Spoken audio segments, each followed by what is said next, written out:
What you see out on the table here is about a third of the eclectic, massive collection of different individual pieces of silver that I've accumulated over nearly a 5-year period doing videos here on YouTube.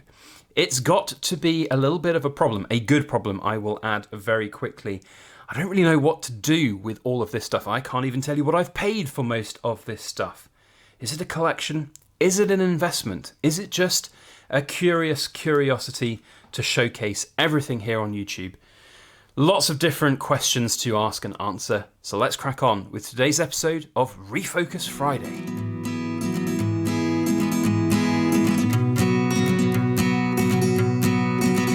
Hello everybody, Backyard Bullion here, and a very warm welcome to you all joining me for this week's Refocus Friday, I'm going to call it. Now, we've been doing In Focus Friday once a week for the last nearly 5 years now here on YouTube, where we've taken a cool thing made of silver and gold and featured it up close to the camera to have a good close look at it. And over this time, I've accumulated a vast amount of different individual pieces of silver and gold, and a few bits of platinum here and there as well. And I've got this really big eclectic collection of silver. It's lovely, it's wonderful. I thought I'd get it out here to have a little bit of a re-look at some of the pieces, but also talk about the topic that is, there are just so many different things out there made of silver. Of course, there's so many different coins, bars, whatever takes your fancy almost can be had. Is collecting actually a good thing? When you look at what I've achieved with this really eclectic collection, it's very hard to keep track of. It's very hard to know whether this is truly an investment or whether this is just the byproduct of a random show that I've got here on my YouTube channel. I've been, of course, accumulating all of these different pieces over the last 4 or 5 years now that I've just been showcasing. A lot of these pieces I bought simply one-off just to showcase on YouTube. And now, of course, I'm left with this giant eclectic mix of silver coins. Of course, I do have other things. This is just one tray of like 3 that I've got, by the way, that are just almost sat there, just not really focused on them as a collectible. As some are in here that are, multiples in particular series. We've got some of the shipwreck coins here. I've got a third one there, I think, as well. And of course, there are things like the Scottsdale Mint releases, the Rwandas. We've got some of the Germanium Mints. Some of these have been, gifted by sponsorships to us as well. But the very vast majority have been purchased. And whilst there are some which are in a series, it's very much not a kind of a collecting in terms of, I'm going to collect the koalas every year. I'm going to have a date run of the koalas or of the swans. They are just coins that I have bought because I think they would look pretty cool up close to a camera. And I bought them. And I guess my point here is that for this kind of collecting, for this kind of accumulation of silver, it's a really interesting concept because a lot of these coins will have been bought at pretty decent premiums over spot.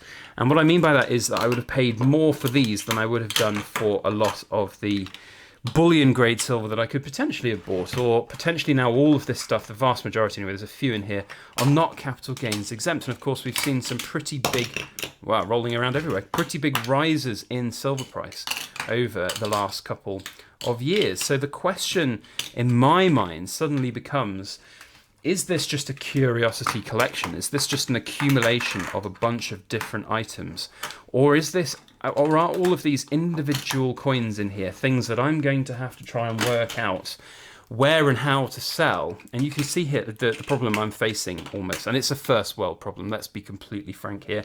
It is a good problem to have this very large eclectic pile of silver, showing that actually it's going to be relatively difficult to achieve the best prices for every single one of these coins, because ultimately if I want to sell them all quickly for bullion prices, then that's not massively a problem. But if I want to take the time to look to sell them individually to make sure I get the right prices out at the end of the day for the coins, it's a lot of work.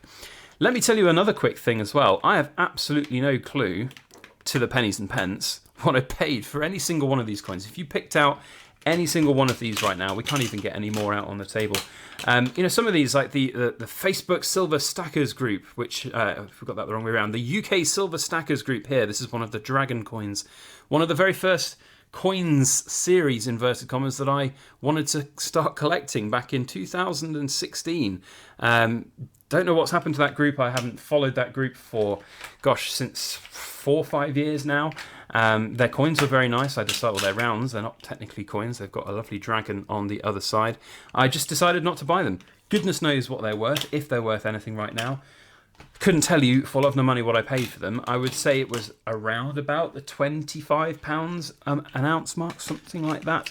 Now, a lot of these coins were bought from European dealers where we could get them without having to pay the VAT on top, like we would from a UK dealer. But I could not tell you for love nor money how much I have spent on any given coin. Now, yes, I could go and look at my records and probably work it out. But as you can see here, I have got so many that that problem starts to become more of a reality in terms of logistics. Another thing that has just like dawned on me in this last couple of weeks, that really this stuff is an impractical investment. Certainly if you're investing in silver, I mean, just look at the scale of what I've got here. I haven't even emptied this first tray. You know, there are things on here, you know, some of these like Chinese silver medallions inspired by Numismatica bought back in the day. Those were at a decent premium, but I tell you what, even back then, they weren't actually that expensive. And some of these, you know, I look at them now and I think, why did I buy that? I don't think I would have bought that, but I bought them back in the day. I must have done. Some of them I bought for here on In Focus Friday.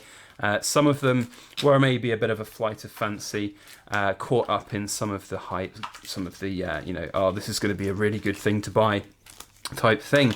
So, you know, I'm looking at this now as a...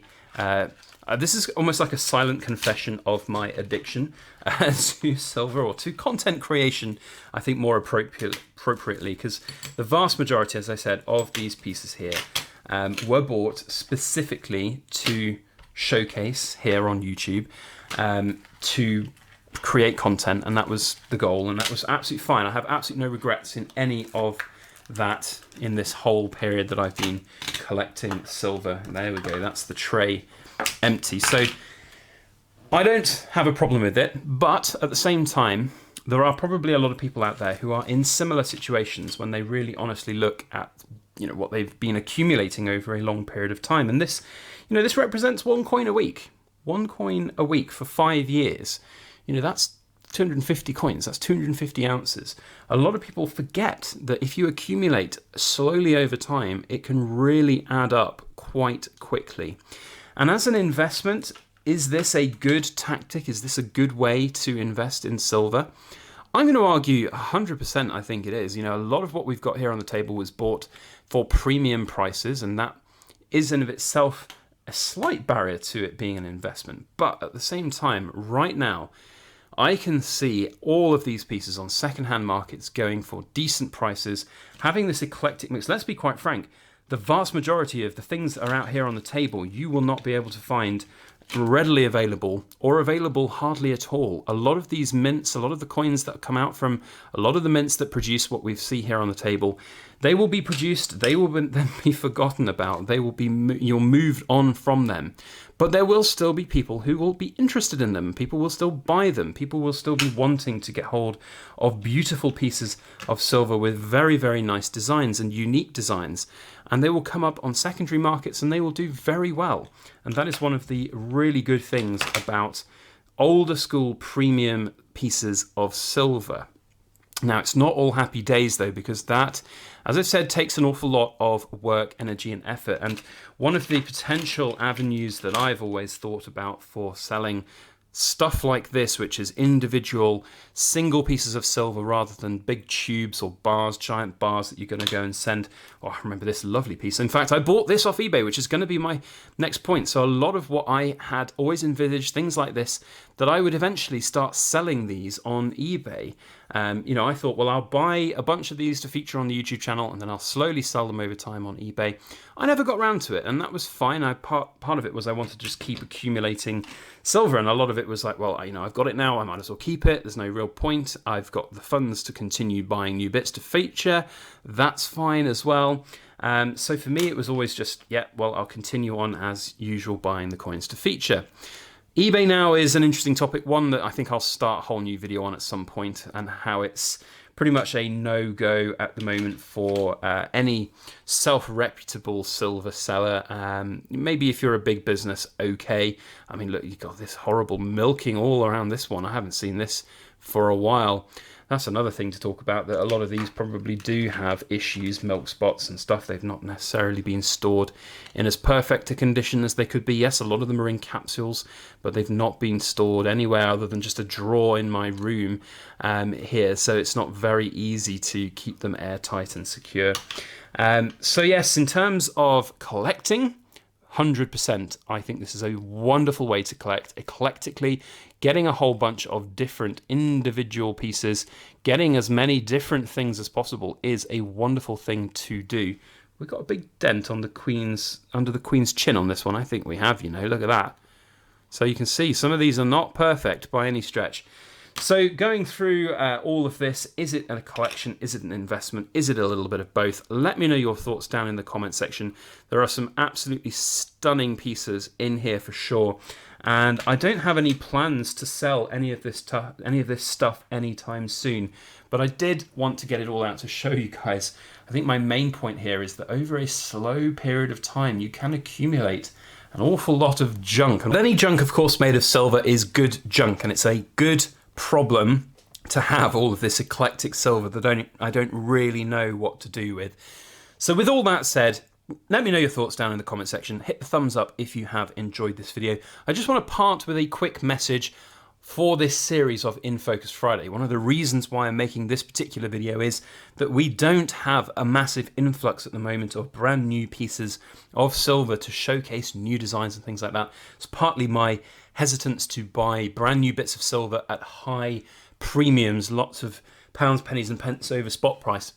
With spot prices coming down quite a little bit at the moment, I do feel that perhaps buying slightly more premium items, some of the slightly lower mintage releases from places like the Perth Mint and stuff, might be worth doing once again. And of course, to keep the content creation going, as I said earlier in the video, I'm an addict to creating content here on YouTube. So want to let you all know that we will be continuing with In Focus Friday over the coming months and years. It's a fun show that I enjoy doing, and it's a weekly segment that I think is really good to have on any YouTube channel. So thank you to everybody who has been watching all this amount of time that we've been showcasing all of these wonderful pieces. We will be back with more in the near future. A big thank you to you all for watching. We'll see you on the next video. As always, please make sure that you like, share, comment, and subscribe for more.